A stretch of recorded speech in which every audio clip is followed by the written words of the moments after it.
for an exclusive relationship between one man and one woman as they enter into a covenant for life. A covenant for life. And the word covenant needs to be understood. It needs to be understood as being vastly different from simply a contract. A contract which may be set aside by certain caveats or even at the whim of either party.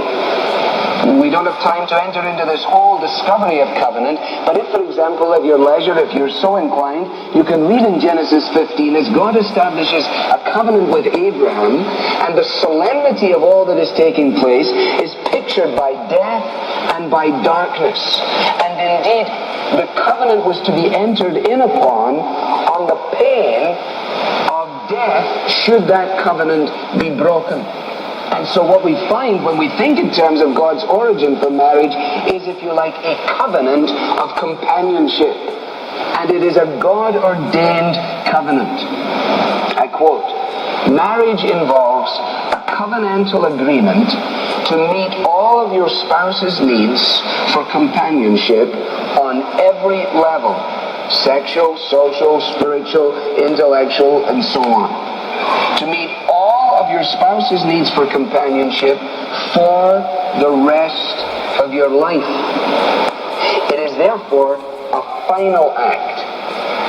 Christians, unlike non-Christians today who enter into trial marriages, annual renewable marriage contracts and the like, need not live daily under the threat of divorce. The binding nature of the divine covenant assures them that divorce is not an option. Now that is a wonderful difference that Christians possess. The covenant is a life commitment.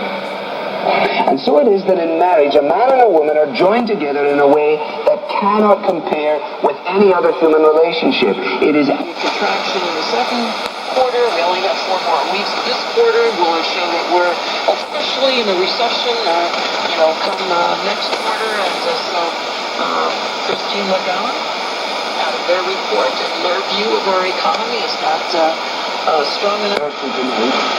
The fact that the Bible speaks with great clarity in this matter, many Christians are living confused lives. Recent surveys reveal that as many as 2/3 of those interviewed to turn the market around briefly until it reversed, and we show the Dow down 170 points. By that kind of perspective amongst non-Christians, it is absolutely tragic to realize the extent to which the external framework of our culture has bled into the heart and soul of the Christian church, and the salt is losing its savor.